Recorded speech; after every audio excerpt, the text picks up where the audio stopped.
आगे बढ़ेंगे। कर्नाटक में सैलाब की तबाहकारियों के बाद अब हालात मामूल पर लौट रहे हैं। पानी की सतह में कमी आई है। आपको बता दें कि कर्नाटक में सैलाब की वजह से मामूलात जिंदगी दरहम बरहम है। अब तक 40 हलाकतें हो चुकी हैं। काफी माली नुकसान हुआ है।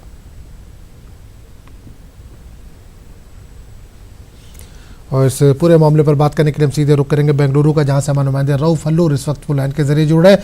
रऊफ, कर्नाटक में सैलाब ने काफी तबाही मचाई है, हालांकि अब बारिश कम हो गई है, तो किस तरह का माहौल है? क्या रेस्क्यू ऑपरेशन अभी भी जारी है? जी देखिए, फिलवक्त जो है कल से हालात मामूल पर लौट रहे हैं। आहिस्ता आहिस्ता जो सैलाब की सतह है, पानी की सतह है, वो कम होते हुए आ रही है और बारिश भी काबू में है। और इस लिहाज से जो है पूरी तरह हालात रियासत कर्नाटक के सैलाब मुतासिर इलाकों में इस वक्त काबू में है। लेकिन जो तबाही हुई है, जो माली नुकसान हुआ है, जो ज़राअत को नुकसान पहुंचा है, वो बहुत बड़ा नुकसान पहुंचा है। और खास तौर पर बेलगाम जिला जो है तकरीबन सबसे ज्यादा मुतासिर हुआ है। बेलगाम जिला जो बेंगलोर गुलबर्गा के बाद रियासत का तीसरा बड़ा जिला है और यहाँ पर जो है काफी तबाही हुई है। और इस पूरे वाक़े में जो है 42 अमवात हुए हैं, फिर जो ऑफिशियल फिगर बताए जा रहे हैं, और अभी भी जो है चंद एक अफराद जो है लापता हैं। तो इस तरह जो है जो नुकसान हुआ है वो कई करोड़ों रुपये में, कई हजार करोड़ों का ये नुकसान हुआ है। और यहाँ पर ये जैसे कि हमने देखा है कि मरकजी वज़रा जो हैं, निर्मला सीतारामन हो, अमित शाह हो या प्रहलाद जोशी हो, इन्होंने जो है यहाँ के सैलाब मुतासिर इलाकों का दौरा किया है। और रियासती हुकूमत ने भी जो है जो इस वक्त जो सिर्फ वजीर आला येडियुरप्पा हैं, कैबिनेट चीफ मिनिस्टर, उन्होंने भी जो है मसलसल 4-5 रोजों से जो है उन्होंने मुख्तलिफ इलाकों का दौरा किया है। और सबसे मुतालिबा, अपोजिशन का मुतालिबा ये है कि सिर्फ दौरा करने से काफी नहीं होगा, बल्कि मरकज को खुसूसी पैकेज का ऐलान करना चाहिए। बिल्कुल, रोज एक चीज और जानना चाहेंगे, क्या स्टेट सरकार ने, रियासती सरकार ने मरकज से डिमांड की है कुछ पैकेज की? जी बिल्कुल, अभी रस्मी तौर पर जो है रियासती हुकूमत ने यहाँ पे मुतालिबा नहीं किया है। हालांकि ये पूरा जो है इसका एक कैलकुलेशन इस वक्त लगाया जा रहा है कि कितना नुकसान हुआ है, क्या चीजें नुकसान हुई हैं। एनडीआरएफ की टीम जो है रोजाना एदाद-ओ-शुमार फराहम कर रही है। अब कुल मिलाकर जो एदाद-ओ-शुमार सामने आएंगे, मजमूई एदाद-ओ-शुमार सामने आने के बाद जो है हो सकता है कि मरकज की जानिब से खुसूसी पैकेज भी रियासत कर्नाटक को दिया जाएगा।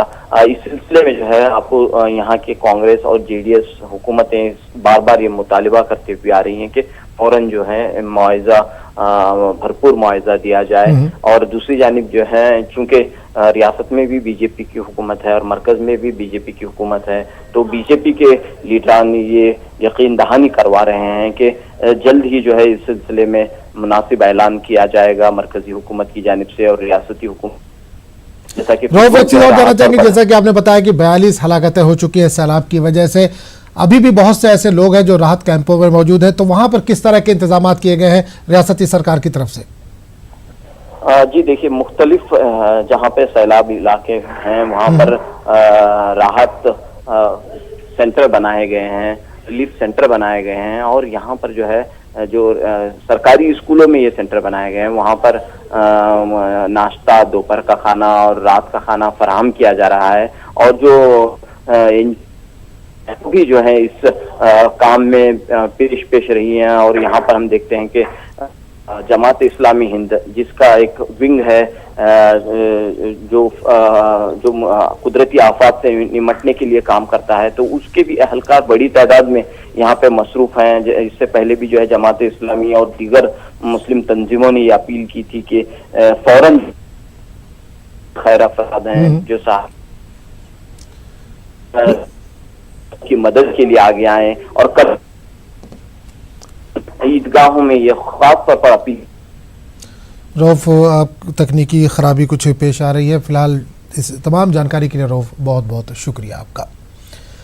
आगे बढ़ेंगे। उड़ीसा के कई अजला भी सैलाब से मुतासिर है। लगातार हो रही तेज बारिश की वजह से बलांगीर, नौपाड़ा, कालाहांडी और बारगढ़ अजला में सैलाब जैसी सूरत हाल। इन चारों अजला में स्कूल और कॉलेजों में छुट्टी है। रिपोर्ट के मुताबिक बलंगीर में हालात अबतर होते जा रहे हैं। इन चारों अजला के बेशतर इलाकों में मौसलाती खिदमात भी ठप हो चुके हैं। ODRF की टीमें मुतासरा इलाकों में राहत और बचाव का काम करें। महकमे मौसमियात ने उड़ीसा के 11 अजला में बारिश की पेशन गोई की है।